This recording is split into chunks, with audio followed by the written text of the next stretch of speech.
Retirada na naman tayo sa TV wall mount bracket installation. First TV install dito sa Cabantian, Buhangin, Davao City. Medyo malapit lang sa amin, mga 5 minutes lang ang biyahe mula sa amin. At ito ay isang Hisense 32 inches smart TV. Nakita lang ni ma'am ang aking mga video sa installation sa FB ko, kaya nagpag-schedule siya sa akin sa pagpa-install nitong TV niya. Ang bracket na gagamitin natin ay free lang nitong TV.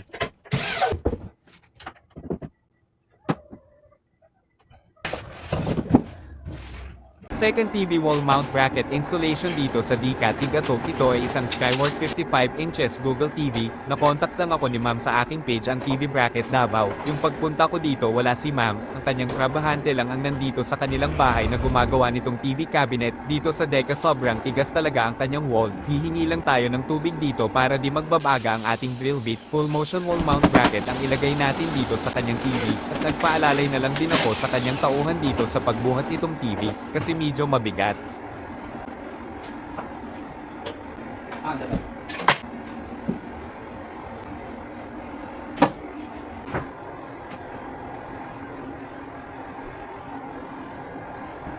Third TV wall mount bracket installation dito sa Payapi Boulevard, Barangay 21.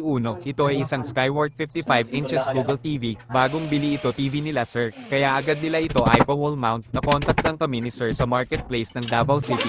Swivel and tilt bracket ang ipalagay nila para dito sa kanilang TV. At dito naman sa wall gusto nila angat lang ng kaunti kasi meron pa silang ilagay sa baba at magpaalalay lang tayo kay sir sa pagbuhat nito kasi medyo mabigat ng kaunti.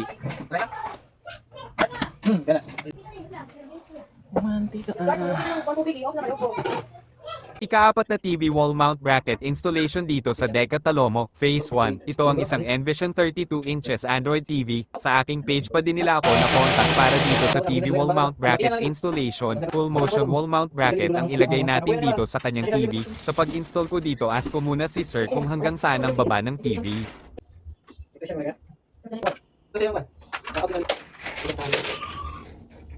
Panglimang TV na wall mount bracket installation natin dito sa Panaken location. Ito ay isang Samsung 55 inches Google TV. Tilt bracket ang ilagay natin dito sa kanyang TV. At sa aking page pa din nila ako na contact. Pina-wall mount nila itong TV kasi wala silang mapaglagyan nito kasi sobrang sikip ang area. At bagong renovate ang kanilang bahay at di pa natapos.